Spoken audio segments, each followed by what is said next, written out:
Praise Lord. ദൈവനാമത്തിന് മഹത്വം ഉണ്ടാകട്ടെ. എന്നെ കേൾക്കുന്ന എല്ലാ പ്രിയ ദൈവമക്കൾക്കും വേഗം കർത്താവായ യേശു ക്രിസ്തുവിൻ്റെ നാമത്തിൽ ഞാൻ എൻ്റെ സ്നേഹവന്ദനങ്ങളെ അറിയിക്കുന്നു. 1 യോഹന്നാൻ 5:15 വാക്യം നമുക്കിന്ന് കുറിവാക്യമായിട്ടെടുക്കാം. നാം എന്തപേക്ഷിച്ചാലും അവൻ നമ്മുടെ അപേക്ഷ കേൾക്കുന്നു എന്നറിയുന്നുവെങ്കിൽ അവനോട് കഴിച്ച അപേക്ഷ നമുക്ക് ലഭിച്ചു എന്നും അറിയുന്നു. Praise God. ഞാൻ എത്ര നാളായി പ്രാർത്ഥിക്കുന്നു, പക്ഷേ ഒന്നും നടക്കുന്നില്ല. ഇങ്ങനെ പറയുന്നവരോട് തുടക്കത്തിലേ ഞാനൊരു കാര്യം പറയട്ടെ. Keep preserving in prayer with all your heart. പൂർണ്ണ ഹൃദയത്തോടെ നീ ക്ഷമയോടെ ഇരുന്ന് പ്രാർത്ഥിക്കുക ദൈവവേദലേ. ഇന്ന് നീ പ്രാർത്ഥിച്ചു, ടുമോറോ ചിലപ്പോൾ നിനക്ക് ഫീൽ ചെയ്യുന്നില്ലായിരിക്കും പ്രാർത്ഥിക്കാൻ.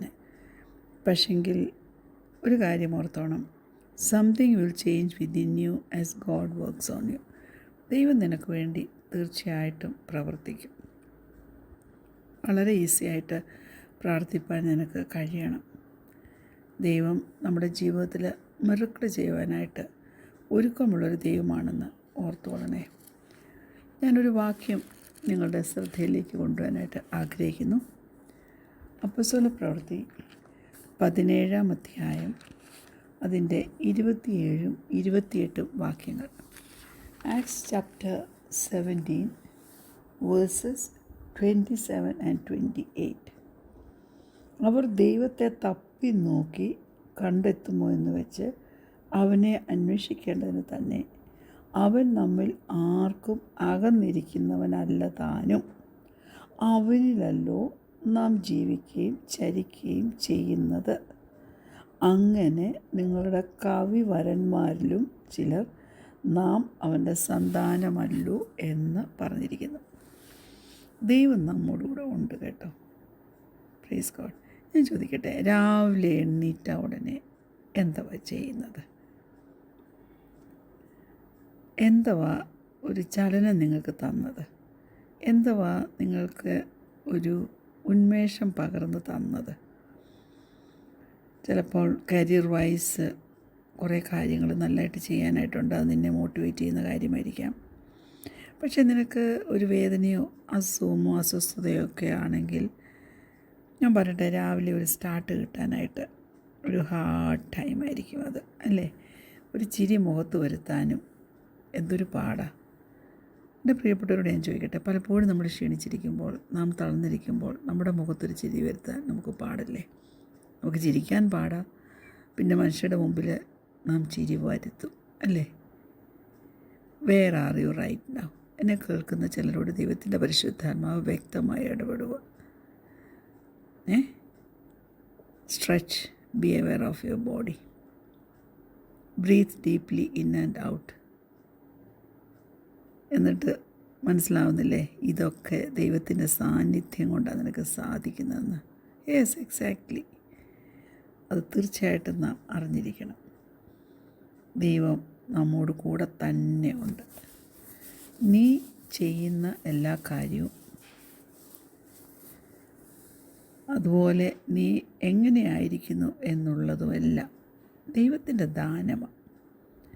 അതുകൊണ്ട് നിൻ്റെ ദിവസം ഒരു ചീത്തയാണെന്ന് നിനക്ക് തോന്നിയാലും ഒരു നല്ല ദിവസം തന്നെയാണെന്ന് അങ്ങനെ ആക്കി ദൈവം തരുമെന്ന് ഈ ദൈവത്തെ ഒന്ന് ട്രസ്റ്റ് ചെയ്യാമോ?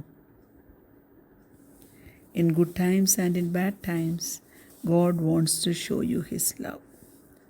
ദൈവം ഒരിക്കലും കുഞ്ഞെ നിന്നെ മറന്നു പോയിട്ടില്ല കേട്ടോ.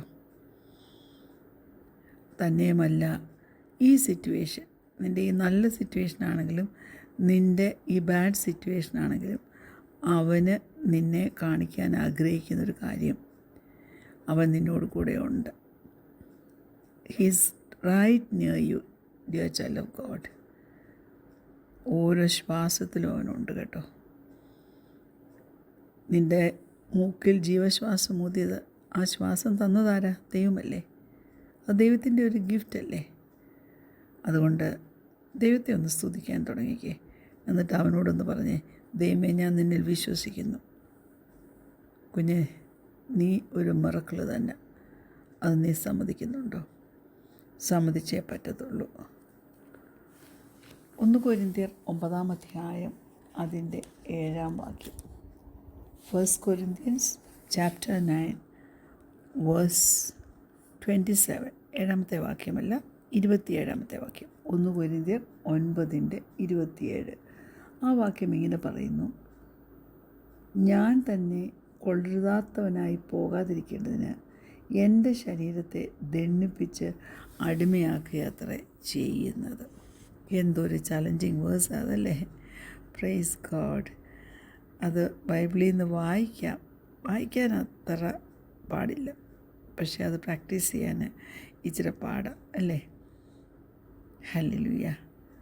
നല്ലൊരു ഹോളിഡേ ഡിന്നറൊക്കെ കഴിഞ്ഞ് നിൻ്റെ വയറുമൊക്കെ ഫുള്ളായിരിക്കുമ്പോൾ, നീ സാറ്റിസ്ഫൈഡ് ആയിട്ടിരിക്കുമ്പോൾ, നീ ഹാപ്പി ആയിട്ടിരിക്കുമ്പോൾ അല്ലേ, നിൻ്റെ റിലേഷൻഷിപ്പ് യേശുവുമായിട്ടുള്ളത് നീ നല്ലതായിട്ട് കൊണ്ടുപോകും അല്ലേ. Praise God. ദൈവം എന്താണ് പറയുന്നതെന്ന് കേൾക്കാൻ നമുക്ക് അങ്ങനെയുള്ള സമയത്ത് ഒരുക്കമാണ്. പക്ഷേ ചില സമയത്ത് നമ്മൾ പറയും, ദൈവം ഒന്നും എന്നോട് സംസാരിക്കുന്നില്ല, ദൈവം പറയുന്നതായിട്ട് എനിക്ക് ഫീൽ ചെയ്യുന്ന പോലുമില്ല. റൈറ്റ്? Praise God. ഞാൻ പറയട്ടെ, ചില സംഗതികൾ ദൈവം നമ്മോടുകൂടെ ഉണ്ട് എന്ന് വിശ്വസിപ്പാനും ദൈവത്തെ എക്സ്പീരിയൻസ് ചെയ്യുവാനും നമുക്ക് കഴിയാതെ പോകുന്നു. അത് എന്തൊക്കെയാണെന്ന് ഒന്ന് ഞാൻ പെട്ടെന്ന് പറഞ്ഞുതരാം. 1, ഡിസ്ട്രാക്ഷൻസ്. നമുക്ക് എപ്പോഴും എന്തെങ്കിലുമൊക്കെ കാര്യങ്ങൾ ചെയ്യാനുണ്ടാകും. ചില കാര്യങ്ങൾ ഇപ്പോൾ നമ്മൾ ചെയ്തുകൊണ്ടിരിക്കുന്നതിനെ കഴിഞ്ഞ് ചില കൂടെ പ്രധാനപ്പെട്ട ചില കാര്യങ്ങൾ നമുക്ക് ചെയ്യാനുണ്ടായിരിക്കും. അപ്പം ഈ ഡിസ്ട്രാക്ഷൻ വലുതായിരിക്കുമ്പോൾ നിനക്ക് നോ പറയാൻ പറ്റത്തില്ല. നീ വളരെ ഡിസ്റ്റർബ്ഡ് ആയിരിക്കും. 1 കൊരിന്ത്യർ 10:13 ഇങ്ങനെ പറയുന്നു: മനുഷ്യർക്ക് നടപ്പില്ലാത്ത പരീക്ഷ നിങ്ങൾക്ക് നേരിട്ടിട്ടില്ല. ദൈവം വിശ്വസ്തൻ. നിങ്ങൾക്ക് കഴിയുന്നതിനും ഇതേ പരീക്ഷ നേരിടുവാൻ സമ്മതിക്കാതെ നിങ്ങൾക്ക് സഹിപ്പാൻ കഴിയേണ്ടതിന് പരീക്ഷയോടെ അവൻ പോക്കുവഴിയുമുണ്ടാക്കും. അപ്പോൾ ഡിസ്ട്രാക്ഷൻസ് എപ്പോഴും ദൈവത്തെ എക്സ്പീരിയൻസ് ചെയ്യുന്നതിൽ നിന്ന് നിന്നെ വിലക്കും, നിനക്ക് എക്സ്പീരിയൻസ് ചെയ്യാൻ കഴിയാതെ. 2, ഇമോഷൻസ്, വികാരങ്ങൾ. ഒന്നും തോന്നാതിരിക്കുന്ന ഒരു സമയം, അല്ലെങ്കിൽ വേറെ ചില വികാരങ്ങൾക്ക് നീ അടിമപ്പെട്ടു പോയിരിക്കുന്ന ഒരു സമയം. ഗലാത്യർ 5:16.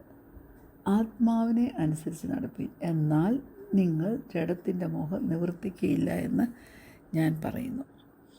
3, കുഞ്ഞെ, നിനക്ക് ദൈവത്തെ എക്സ്പീരിയൻസ് ചെയ്യാതെ, ദൈവത്തിൻ്റെ പ്രസൻസ് എക്സ്പീരിയൻസ് ചെയ്യാതെ നിന്നെ ആക്കുന്നത് ഡൗട്ട്സാണ്, സംശയങ്ങളാണ്. ദൈവത്തിന് എന്നെ ആവശ്യമില്ല, അങ്ങനെ നീ തന്നെ അങ്ങ് പറയും. നീ ദൈവത്തിന് വലിയ പ്രാധാന്യമുള്ള ആളല്ല എന്ന് നീ നിന്നോട് തന്നെ പറഞ്ഞിട്ട് ആ ഫാക്റ്റിൽ നീ അങ്ങ് ഉറച്ചു നിൽക്കാൻ തോന്നും. മത്തായിയുടെ സുവിശേഷം 6-ാം അധ്യായം അതിൻ്റെ 26-ാം വാക്യം: ആകാശത്തിലെ പറവകളെ നോക്കുവിൻ, അവ വിതയ്ക്കുന്നില്ല, കൊയ്യുന്നില്ല, കളപ്പുരയിൽ കൂട്ടിവെക്കുന്നതുമില്ല, എങ്കിലും സ്വർഗസ്നായ നിങ്ങളുടെ പിതാവ് അവയെ പുലർത്തുന്നു. അവയേക്കാൾ നിങ്ങൾ ഏറ്റവും വിശേഷതയുള്ളവരല്ലോ. ദൈവം തന്നെ പറഞ്ഞിരിക്കുക, നീ ഇമ്പോർട്ടൻ്റാണ്, ദൈവത്തിന് നിന്നെ വേണം, നീ വിശേഷതയുള്ളവളാണ്. പക്ഷെ നീ പറയുക നിനക്ക് പറ്റത്തില്ലെന്ന്. ഞാൻ മുമ്പേ പറഞ്ഞല്ലോ, നമ്മൾ തന്നെ നമ്മുടെ ശരീരത്തെ ദണ്ഡിപ്പിച്ച് അടിമയാക്കണം. നാം തന്നെ നമ്മെ ഡിസിപ്ലിൻ ചെയ്യണം. എന്തിനാണെന്നറിയാമോ? ഈ ഡിസ്ട്രാക്ഷൻസിൽ നിന്നും, ഈ ഇമോഷൻസിൽ നിന്നും, ഇങ്ങനെയുള്ള സംശയങ്ങളിൽ നിന്നും പുറത്തു വരാൻ. എങ്കിൽ മാത്രമേ നിനക്ക് ദൈവത്തിൻ്റെ ആ ഫുൾനെസ് എക്സ്പീരിയൻസ് ചെയ്യാൻ പറ്റത്തുള്ളൂ. ഒരടിക്കണ്ട കേട്ടോ. നീ നിന്നെ തന്നെ ഡിസിപ്ലിൻ ചെയ്യുമ്പോൾ തീർച്ചയായിട്ടും നിൻ്റെ സ്ട്രെങ്ത് ഇൻക്രീസ് ചെയ്യുക. സങ്കീർത്തനം 84:7 പറയുന്നുണ്ട്, അവർ മേൽക്കുമേൽ ബലം പ്രാപിക്കുന്നു. Praise God. അതുകൊണ്ട് കുഞ്ഞെ, നീ നിന്നെ തന്നെ ഒന്ന് ഡിസിപ്ലിൻ ചെയ്ത് നോക്കിയേ. You are a miracle. കണ്ണുകളടയ്ക്കാം, പ്രാർത്ഥിക്കാം. ഞങ്ങളെ സ്നേഹിക്കുന്ന ഞങ്ങളുടെ നല്ല ദൈവമേ, സ്വർഗീയ പിതാവേ, ഞങ്ങൾ നിന്നെ സ്തുതിക്കുന്നു, സ്തോത്രം ചെയ്യുന്നു. നിൻ്റെ ശക്തിയിൽ ആശ്രയിച്ച്, നിന്നിൽ ആശ്രയിച്ച്, നിൻ്റെ ബലത്തിൽ ആശ്രയിച്ച് ഞങ്ങളുടെ എല്ലാ ഡിസ്ട്രാക്ഷൻസും കർത്താവെ ഞങ്ങളെ നീ മാറ്റിത്തരണമേ. ഞങ്ങളുടെ ഇമോഷൻസ് കൺട്രോൾ ചെയ്യുവാനും ഡിസിപ്ലിൻ ചെയ്യുവാനും നീ ഞങ്ങളെ സഹായിക്കണമേ. നിന്നെ സംശയിക്കാതെ, നിൻ്റെ വചനത്തെ സംശയിക്കാതെ പൂർണ്ണമായി നിന്നിൽ ആശ്രയിപ്പാൻ ഞങ്ങളെ സഹായിക്കണമേ. അതിനുള്ള കൃപ ഞങ്ങളുടെ മേൽ പകരുമാറാകണം. നീ ഞങ്ങളോടുകൂടെ ഉണ്ട് എന്ന് ഞങ്ങൾ വിശ്വസിക്കുന്നു. മഹത്വത്തിൻ്റെ പ്രത്യാശ എന്ന ക്രിസ്തു ഞങ്ങളിൽ ഇരിക്കുന്നത് ഞങ്ങൾ വിശ്വസിക്കുന്നു. പ്രാർത്ഥന കേട്ടതിനാൽ സ്തോത്രം യേശുവിൻ്റെ നാമത്തിൽ തന്നെ ആമേൻ. Praise the Lord. God bless U.